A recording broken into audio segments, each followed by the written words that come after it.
album presented by Vintage Guitar Magazine with your host, me, James Patrick Regan, otherwise known as Jimmy from the Deadlies. And today, for the second time, I'm speaking with ukulele master Jake Shimabukuro. We spoke in the lobby of the hotel he was staying at. Please excuse the noise. In our conversation, Jake tells us about his new Christmas album with a lot of collaboration, including Jimmy Buffett, Michael McDonald, and Yo-Yo Ma, to name a few, and his holiday tour that's happening now. Jake talks about his childhood Christmases in Hawaii and his relationship with ukulele builder Kamaka and Jake's signature ukulele.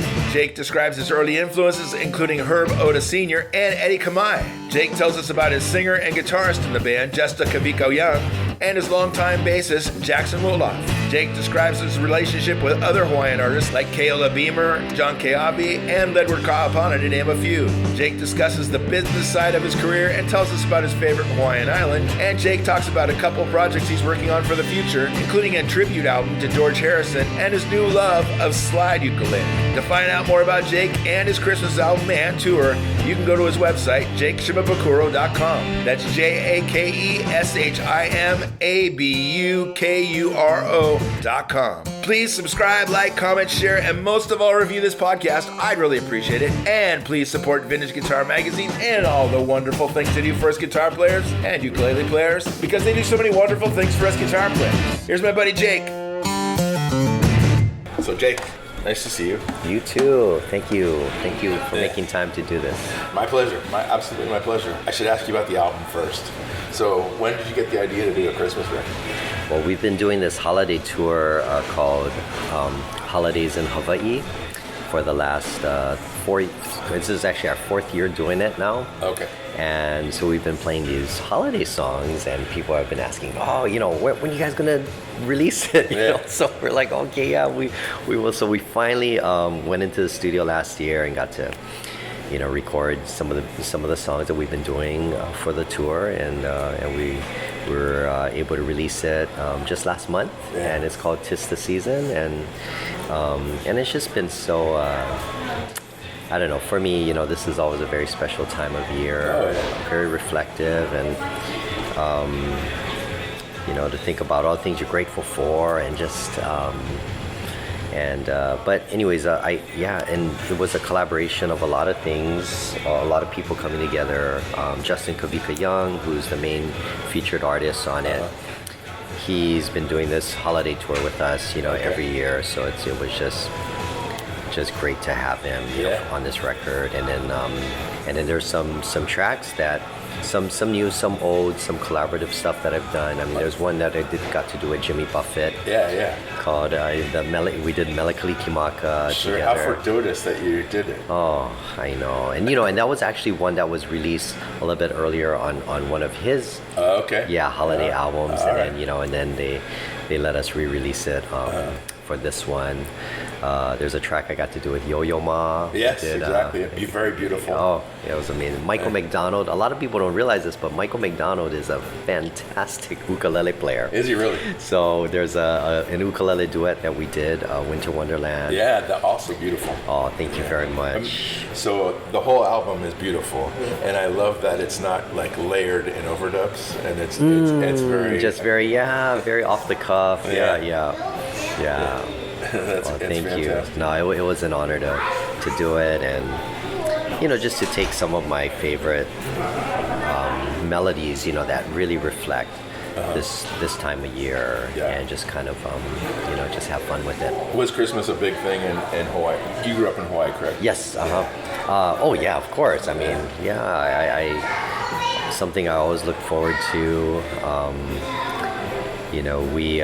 It's funny because our image of winter is very different in Hawaii, right? Because it's still pretty warm. We're still in shorts and slippers and hanging out at the beach and things like that. So, so growing up, if you said White Christmas, I just think of the white sand.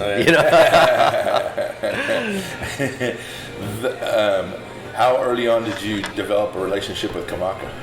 Oh, from the beginning. Okay. Yeah. Well, I mean, not not personally from the beginning, but my mom had a Kamaka ukulele from when she was a teenager. So when I first started playing, that was my first ukulele. Okay. So my first introduction to the ukulele was a Kamaka ukulele. And back then there weren't a lot of makers, right? There was Kamaka, which was like the most sought after, but then there was also Martin as well, right? Because Martin was making ukuleles. So really at that level, it was really just Kamaka and Martin, right? And then you had these imported ones that ABC. Yeah, that you couldn't even really tune. I mean, they're not like the ones that we have now. Yeah. We have a lot of the imported instruments now are so much better than when I was a kid. So. But yeah, so Kamaka was my first introduction to the ukulele. Yeah. And you still play Kamaka? Oh yeah. I've never played anything else, my whole life, and just super grateful because so many of my mentors and heroes, that's what they played. Yeah, exactly. So continuing that lineage, that legacy. Yeah. And does Kamaka make a model, a Jake model? They do. I'm so honored. Yeah, they have they do the signature series, and so they do one of my they do my signature ukulele. Okay. So the one that I play on stage is the signature model. Just out of my own ignorance, like what other models? Who else are they doing signature? So there's another one, the Ohta Sr. Okay. They do the Ohta Sr model. So Ohta Sr was my biggest inspiration for playing the Herb ukulele Ohta? when I was a kid. Well, his father. Oh, okay. Yeah, so they're Herb Ohta Jr., right? So Herb Ohta Jr.'s father, who's known as Ohta Sr, he's just a legend. Yeah. I mean, I grew up listening to all his records, and yeah, he was just so brilliant. Like, covered so many different genres. Just an incredible improviser. Just changed my whole perspective on the instrument. Sure. He and Eddie Kamae, who was his teacher, as you know. I know him from Hawaii Calls. Oh yes! Oh my goodness! That's right. Yeah, Uncle Eddie Kamae, Sons of Hawaii. Yes, exactly. Your signature model. What specifics are there that set it apart? You'd have to ask Casey and Chris Kamaka for all the details, but I mean, as far as I know, it's a koa instrument. Yeah. And it's a koa instrument. They have some inlays on there, but it's just really the sound. There's something about the warmth that I just love. I don't know much about the different woods and the characteristics and all that, and I don't know anything about building those instruments, but for me, it's all about the sound. It's all about the sound and the playability, and I just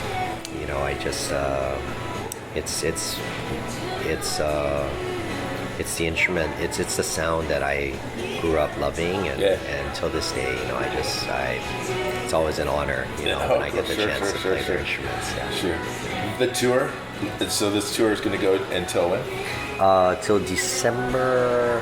We're actually wrapping up the tour in Hawaii. We're doing like a little island tour, and that kind of concludes the tour. Yeah.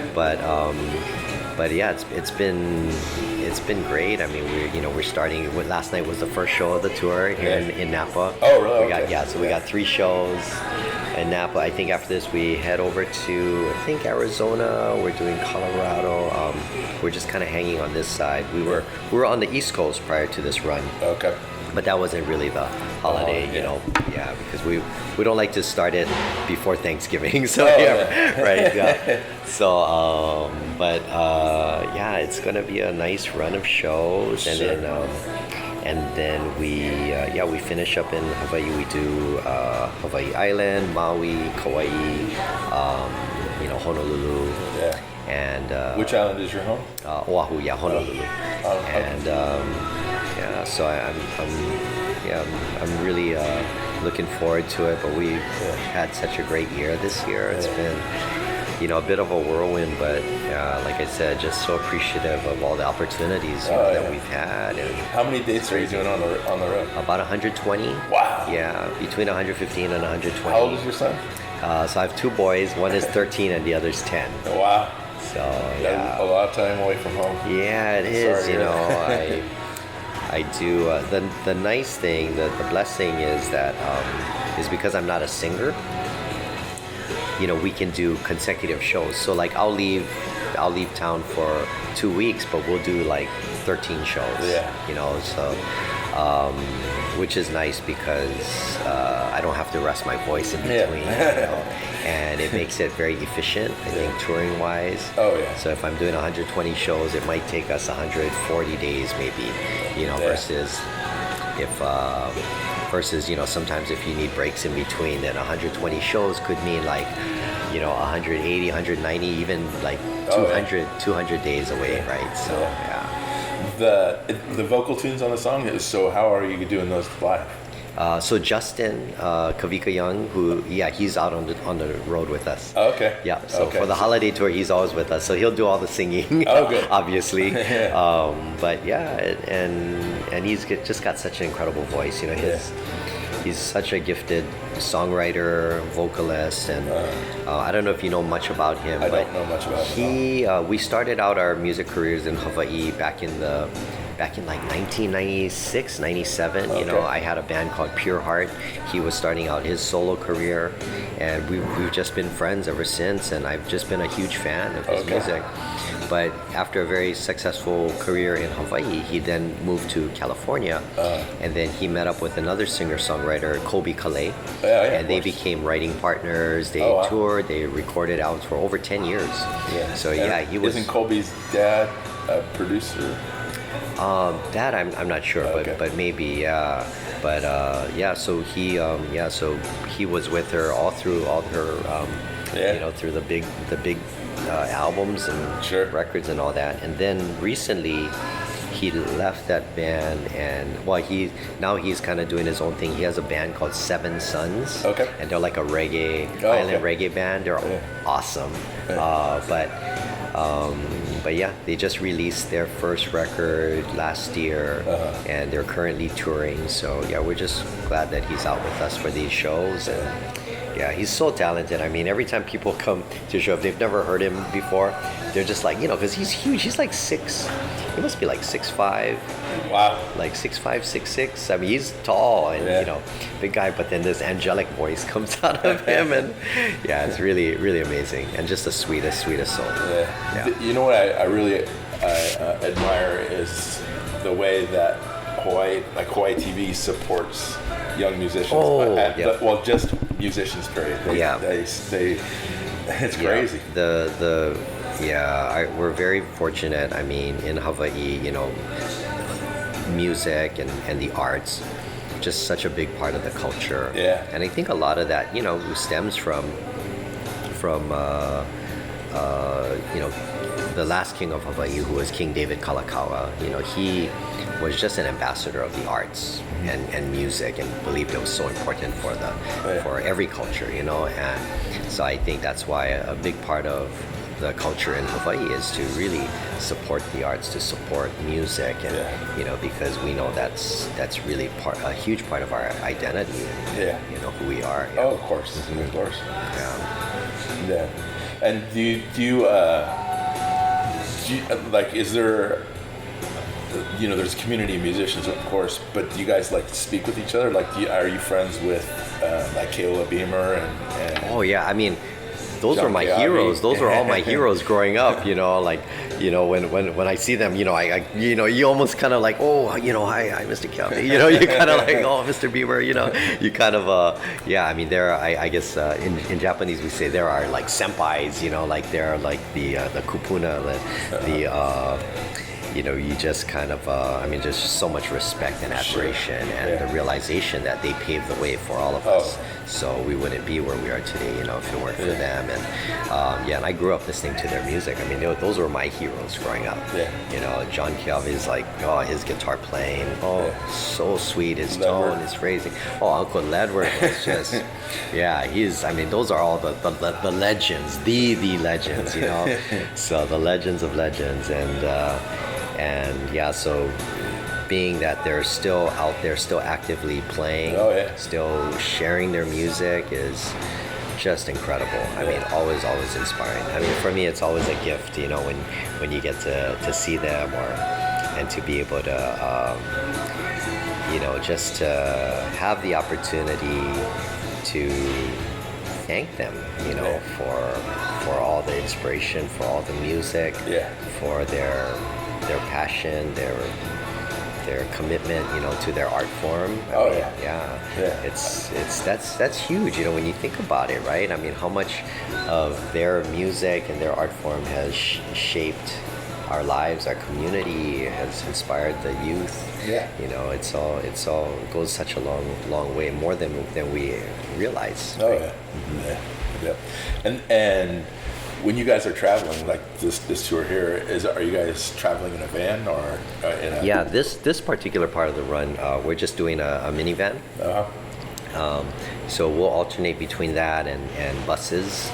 It has been a little more challenging now, to get buses. I mean, from what I've heard, I guess there's there's kind of a shortage, right, of drivers and I wasn't aware of that. and stock buses, but and I think that all started around during the pandemic. But it seems like things are getting better again, though. Yeah. So you have traveled in a Provost? Yeah. I mean, prior to the pandemic, that's how we did every tour. Really? Yeah. How many people did you have in your crew? Back then, before the pandemic, we used to travel with between 6 and 8 people. But now, and then during the pandemic, then we kind of scaled down to like 3 or 4. And now we're for this tour, we're up at 5 people. Okay. Yeah. Wow. So yeah, it is nice. I mean, like when we're. The nice thing about being on a bus is, every morning you're just right outside the venue, which is kind of nice. But the other thing is, after the shows, after each show, we head back up on the bus, and we get to talk and hang out. It's the fellowship, right? Hanging out and just talking about the show, like just practicing, being able to have that. When you're in a hotel room, it is nice. I mean, everyone has their own space, but as soon as you get back to the hotel after the show, everyone just goes to their room.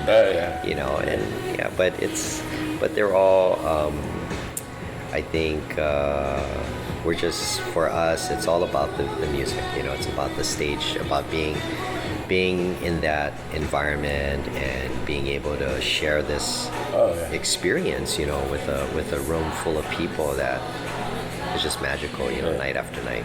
Sure. Do you have an agent that books you? Yeah, so my agents, I've been with Scott Galloway for many years, decades really. I mean, he's maybe 20 plus years now. So when I first started with him, he was booking for William Morris, and then he moved to APA, and then where did he go after that? He went. Well, anyways, then he went independent. So I think for the last, I want to say 7 or 8 years now, he's been independent. So he has his own agency called the Artisan Agency.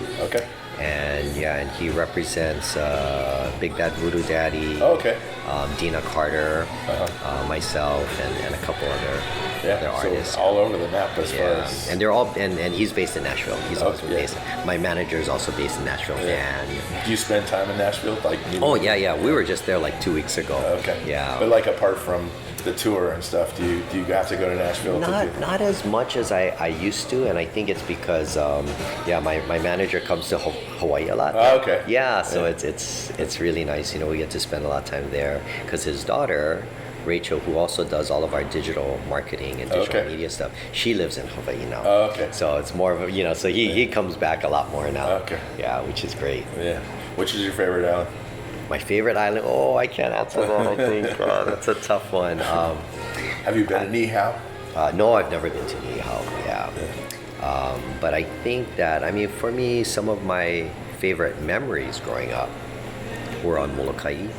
Because my grandparents, lived there. So I spent a lot of my vacation and childhood moments, childhood summers and all that. Lehua?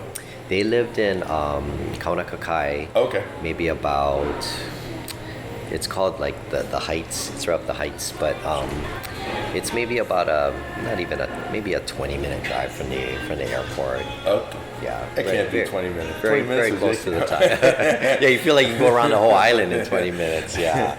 Near past the gas station, past Rollins Chevron. Yeah, so as you come from the airport, when you pass the gas station, you pass that town area. Yeah. You just go down maybe about another 5 minutes, and it's right up the hill. Where the pool is.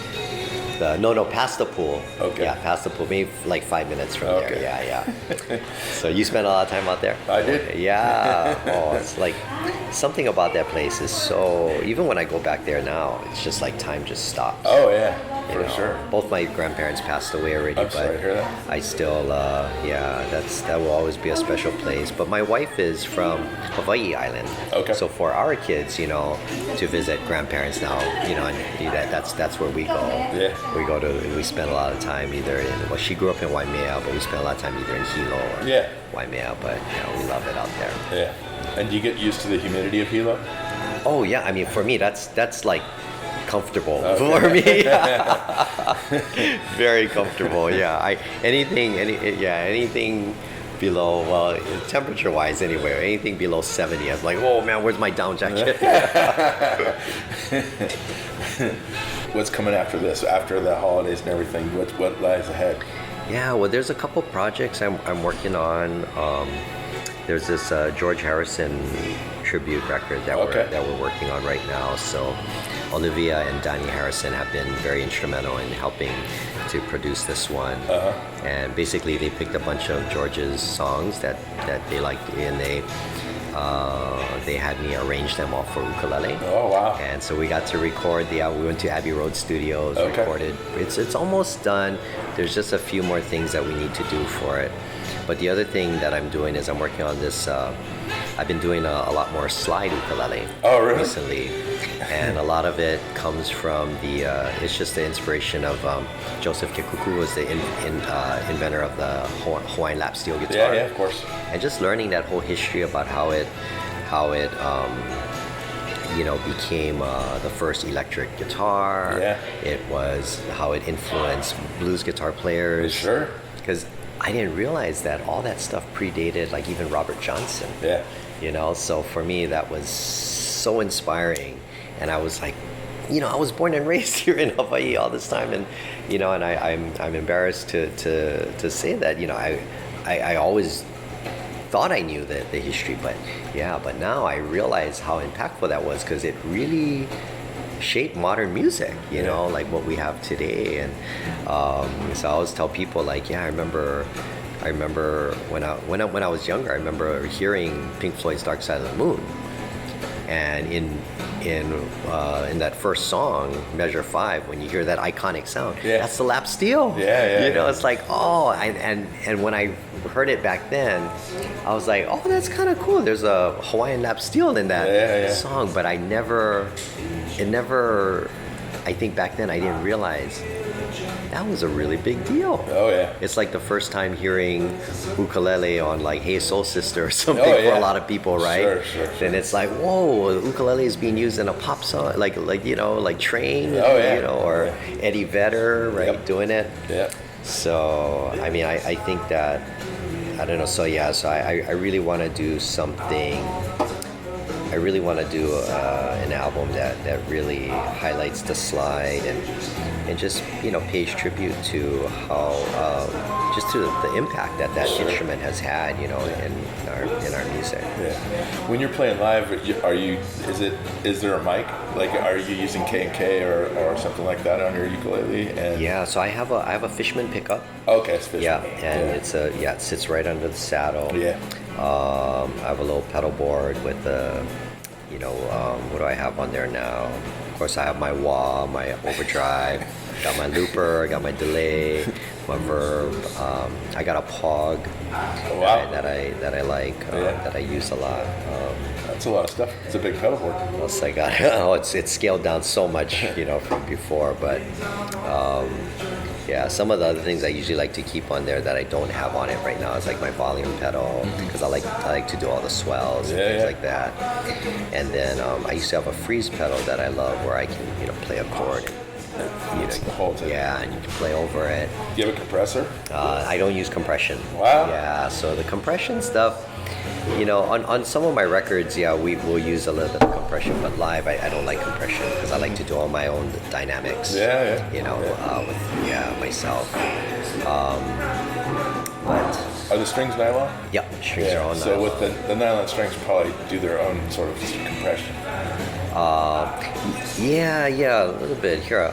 But the best, the part I've been having so much fun with right now is doing all the slide stuff. Yeah. So we've been, so I've been kind of sharing the story of, Joseph Kikuku, which is very not too familiar with people. So we've been doing stuff like, I kind of talk about. You'll recognize this. So this is slide on the ukulele. This is from one of our shows a couple weeks ago. Oh, okay. So it is the Pink Floyd song. Yeah.